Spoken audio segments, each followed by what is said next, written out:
Boa noite, telespectadores. Estamos de volta com o nosso Viver Bem em Cristo, recebendo aqui conosco, no nosso programa, o pastor Sérgio Alves, que vem nos falar um pouco mais, esclarecer a palavra de Deus, o significado daquilo que Deus nos diz, quer nos dizer, através do que está na Bíblia. Então, pastor Sérgio, um prazer, uma alegria estar aqui novamente contigo, falando sobre Deus. É uma alegria novamente retornar ao programa Viver Bem em Cristo e também cumprimentar toda a audiência e a direção do programa aí, que sempre leva assuntos muito bons e edificantes para todos, No meu entendimento, é o que há de melhor que a gente possa receber, é a revelação, os comentários sobre a explicação sobre os textos bíblicos, que sempre nos orienta a equacionar dificuldades no nosso viver e melhora a nossa qualidade de vida, com certeza. Eu cumprimento a todos com uma boa noite e estou à disposição.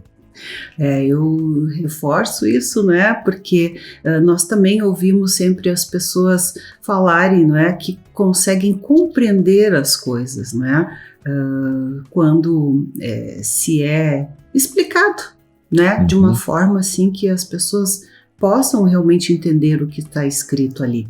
E hoje eu tenho também, uma pergunta para o pastor, sobre o que está escrito no livro de Gálatas, no capítulo 1, no versículo 15, que diz o seguinte: quando, porém, ao que me separou antes de eu nascer e me chamou pela sua graça, aprove revelar seu Filho em mim, para que eu o pregasse entre os gentios sem detença, não consultei carne e sangue, nem subi a Jerusalém para os que já eram apóstolos antes de mim, mas parti para as regiões da Arábia e voltei outra vez para Damasco.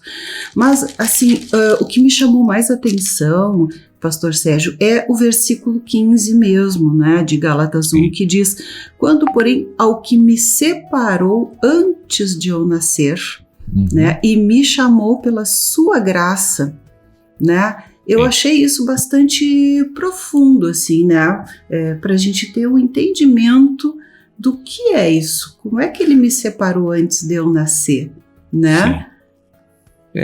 Nós precisamos entender que o homem foi criado primeiramente em espírito, amém? E depois ele foi colocado para dentro de Adão, todos os espíritos criados. Então, dentre todos esses que iriam nascer de Adão até o último, Deus tem propósitos especiais com cada um que vem nascer aqui na Terra. É que às vezes as pessoas nascem e vivem sem cumprir esse propósito, porque não querem as coisas de Deus, não simpatizam com as coisas de Deus e acham que o mundo é melhor que as coisas de Deus. Mas nós viemos de Deus, não é? Sim, mas devido assim à natureza pecaminosa, destruir praticamente a nossa condição de alma diante da pureza de Deus, nós optamos por uma vida de independência de Deus. Só que quando essa vida está terminando, a gente daí quer voltar para Deus, porque ninguém quer ir para um lugar ruim, não é? Ninguém gostaria de uma condenação de Deus para a eternidade. Isso é terrível, Lá em Jeremias, do capítulo 1, no versículo 5, Deus disse para ele: olha, antes que eu te formasse no ventre da tua mãe, eu já determinei serviços para você na terra. Está em Jeremias, capítulo 1, versículo 5. Então, e todos que nascem nessa terra, eles são conhecidos de Deus. Deus já conhecia muito antes de estarmos aqui, porque nós éramos primeiramente espíritos. E agora, quando nascemos, vamos ter uma alma, e vamos ter um corpo. Então agora chegou a hora de Deus ser nosso conteúdo e ter uma expressão através de nós para mostrar ao seu Filho, Jesus Cristo, que ele não está morto, mas que ele ressurgiu dos mortos, e ele pode fazer ajustes melhoramentos, salvação, cura, libertação na vida de muitas pessoas por meio daqueles que Deus está colocando nos propósitos originais antes das pessoas chegarem aqui. Porque a coisa mais triste que tem na vida de uma pessoa é nascer, viver e morrer sem conhecer seu propósito. Isso é a maior desgraça, né? A pessoa acha que a vida é isso que se resume aqui em 60, 70, 80, 90 anos. É muita miséria a pessoa não descobrir algo a mais disso, né? Porque não vai atingir a salvação, a sua alma, o seu espírito vai voltar para Deus e o seu corpo vai entrar em decomposição e extinção. E a sua alma será condenada, porque não houve salvação na sua vida. Então, que tragédia é isso? Tem gente que tem medo de morrer fisicamente, mas se você está salvo, não há nenhum problema você morrer fisicamente, né? A morte natural é algo que não deve preocupar aqueles que têm a revelação da vida divina. Não tem porquê. A nossa verdadeira vida Ela começa a ali. alma e o espírito, não é? E a nossa vida, a eternidade começa na morte natural ou no arrebatamento da pessoa, né? Então, o que esse versículo quer dizer? Olha, Paulo, aqui nos anais celestiais já tem tudo determinado que você vai fazer para mim. E eu agora vou te pinçar aí deste mundo onde tu estás, que está fora do propósito, e você será trazido para o meu reino, e eu vou te usar para liberar aquilo que eu tenho através da tua vida para beneficiar muitas vidas, como de geração em geração, porque está beneficiando até hoje o que Paulo fez. Ele escreveu 16 cartas, sendo que essas cartas, elas têm um poder, uma unção do Espírito Santo de restaurar pessoas, curar pessoas, salvar pessoas. Então veja bem, a escolha de um homem para um serviço, que é o propósito divino, olha quanto benefício ele gerou em todas as gerações futuras, que já vai fazer 2000 anos que está fazendo um fruto, dando fruto o trabalho de Paulo. Porque ele foi usado como instrumento, como uma caneta de Deus para trazer as revelações que transformam a alma dos homens. Verdade, e o apóstolo Paulo, quando via que as pessoas estavam se afastando novamente de Deus, mandava uma cartinha, né? Iluminando novamente nessas pessoas para elas se manterem nesse propósito de Deus, para não perderem a fé diante das circunstâncias externas e, enfim, de todas as circunstâncias que desde aquela época até hoje nós todos vivemos, né? E cada vez maior, eu penso, né? As dificuldades e de todos os lados, né? Verdade. E eu sempre digo, olha o benefício que uma pessoa que foi escolhida por Deus para um propósito determinado Sim. por ele, quanto benefício ele gerou. É verdade, e agora né? Temos que lembrar que cada pessoa que nasce tem funções sobre ele para cumprir para Deus. Pois é, eu conheço também uma pessoa nos dias de hoje que também, né, multiplicou aí, né, a palavra de Deus para milhares e milhares de pessoas, e a gente está conversando com ele agora, por isso é uma alegria, não é? Pelo sempre a obra conosco, de Deus é né? esta, né? Sim, é admirável alguém que se dedica, né, a essa obra com tanto amor. Bem, pastor Sérgio, a gente vai fazendo um breve intervalo e já voltamos aqui com os nossos telespectadores.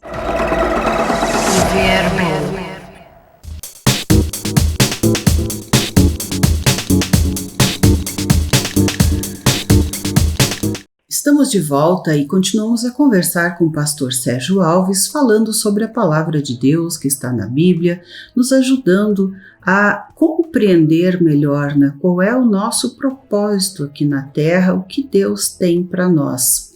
E continuando no livro de Gálatas, que falávamos no bloco anterior, né, eu queria perguntar ao pastor sobre o capítulo 1, ainda de Gálatas, mas no versículo 4, que diz o seguinte, começar no 3, graças a vós outros e paz da parte de Deus, nosso Pai, e do nosso Senhor Jesus Cristo, o qual se entregou a si mesmo pelos nossos pecados para nos desarraigar deste mundo perverso, segundo a vontade de nosso Deus e Pai. Então, ali, né, fala nessa questão, chama atenção, enviou Jesus, nosso Senhor Jesus, que se entregou a si mesmo, para nos desarraigar deste mundo perverso. O que significa isso? Porque se os nossos telespectadores ouviram o primeiro bloco aí, né, o senhor falou que Deus nos conhecia já, não é? Antes de virmos para cá, porque éramos espírito, e Ele nos envia para cá com um propósito, né? E aí a gente vê essa palavra, né, e diz que Jesus veio para nos desarraigar deste mundo perverso. Então, que o Senhor pudesse comentar isso também. Sim. Veja que a salvação é exclusiva, é um ato divino exclusivo. O homem não salva ninguém. Mas o homem pega a verdade de Deus e mostra para as pessoas para que elas se beneficiem dos atos jurídicos de Deus que salvam a vida dos homens pecadores e levam para a eternidade, Senhor. Então, como foi esse processo de redenção que Deus providenciou essa salvação para toda a alma humana que deseja? Foi através do seu único Filho, Jesus Cristo. Ele vivia na eternidade lá com Deus, na glória, e digo assim, olha, aquele povo lá tem uma dívida impagável. E só tem uma maneira de nós tirar eles da condenação eterna. Você vai ter que descer, você vai ter que virar homem, né? Você vai ter que viver sem pecar uma geração, praticamente. 33 anos e meio foi o período dele. Você não pode pecar, você não pode ser gerado por homem, por varão. Você tem que ser gerado milagrosamente pelo Espírito Santo no ventre de uma virgem.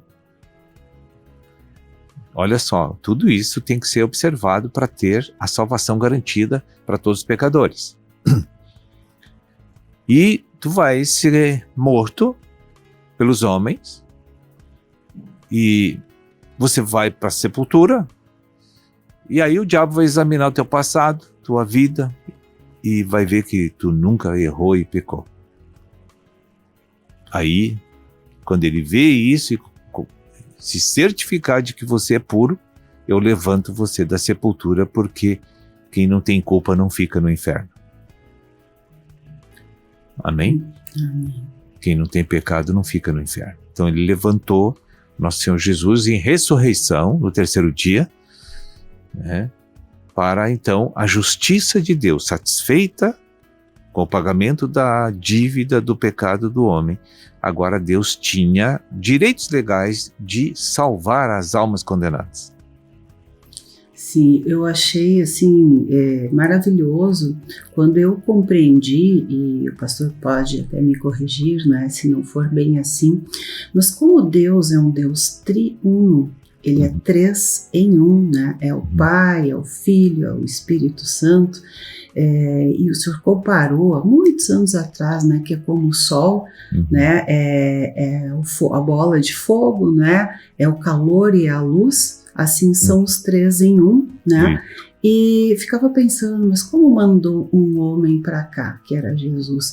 Mas o próprio Deus, né, o próprio Deus, né, se fez homem, né, nessa nossa matéria, nessa carne, para a gente sofrer, né, para esse filho sofrer na carne e mostrar que é possível, com todo sofrimento, ainda não pecar, né, ter a natureza divina, né?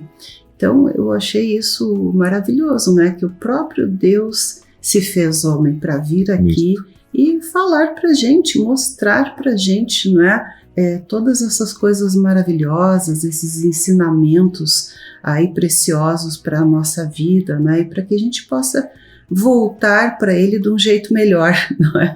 Você falou num exemplo aí muito interessante para a gente continuar explicando essa questão aí do Gálatas 1:4. A Bíblia diz que a luz veio ao mundo, é Cristo, o Filho unigênito. E depois que ele ressurgiu dos mortos, o calor e a luz estavam na terra, porque o Espírito Santo é o calor. Mas Deus, o fogo nunca veio na terra, porque senão destrói todo mundo. Sim, sim. Né? Então veja bem como esse exemplo é perfeito para explicar e comprovar que Deus se fez homem, realmente pagou a nossa conta através do sacrifício expiatório, do derramamento do seu sangue, que não havia nele pecado. Essa era a condição para Deus poder trazer a redenção para os homens, né? E então quem veio a luz veio primeiro, né? Então a luz iluminou as pessoas de que eram pecadores e que precisavam se arrepender. E todos que se arrependem confessam Jesus e se batizam. Então recebe o Espírito Santo, que é o calor. Então o calor quer dizer intimidade com Deus agora, né? Sim. O calor está junto de nós, né? Sim. E outra coisa, assim, né, que eu também creio que compreendi, né, é porque Deus fez dessa forma, não é? Porque existe uma lei universal do próprio Deus, né, que lançou o homem fora do Éden, digamos assim, né, do paraíso, por causa da sua desobediência. Mas como Deus é amor, né, como é que tô com pena dessa gente aí, desse povo que está lá debaixo de, né, mau tempo, sofrendo, porque são, né, fazem tudo por sua conta, enfim.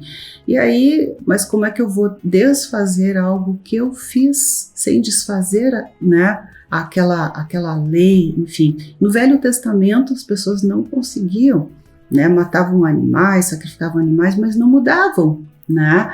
E aí, então, peraí, né? Então eu vou lá, né? Jesus, o Espírito Santo veio à Terra, ensinou, né? Agora as pessoas têm condições de compreender e de decidir por livre e espontânea vontade, ou seja, por livre arbítrio. E os que não querem, também Deus dá a liberdade, né? Mas aqueles que querem, né, com todos os defeitos, né, crendo, buscando, né, vão poder voltar, né, sem que Deus tenha simplesmente, vem de volta, mas sem melhorar nada, né, como é que eu vou aceitar de volta do jeito que foi, né? Então é mais ou menos assim que eu entendi. Eu creio que está bem explicado, essa questão da redenção divina, né? Por esses exemplos e por aquilo que nós falamos aqui fica claro de que a salvação é doação graciosa de Deus. Então, que bom, né? Mesmo não sendo merecedores, né? Fazendo tantas coisas erradas, quando a gente é iluminado por Deus, a gente vê, né? Quantos erros nós cometemos, todas as áreas, né? Mas bem, pastor, foi muito bom, né? Conversarmos hoje aqui. Espero que os nossos telespectadores também possam compreender assim um pouco mais. Eu estou sempre aqui também, né, aprendendo, buscando compreender e vivenciar essas coisas, porque realmente faz muita diferença na nossa vida, sim. Então, muito obrigada, pastor, e se o senhor quiser deixar ainda aí uma palavra final, fique à vontade. Só quero agradecer a audiência aí, por ter nos ouvido aí hoje e que Deus esteja estendendo a bênção a todos vocês. Viver bem.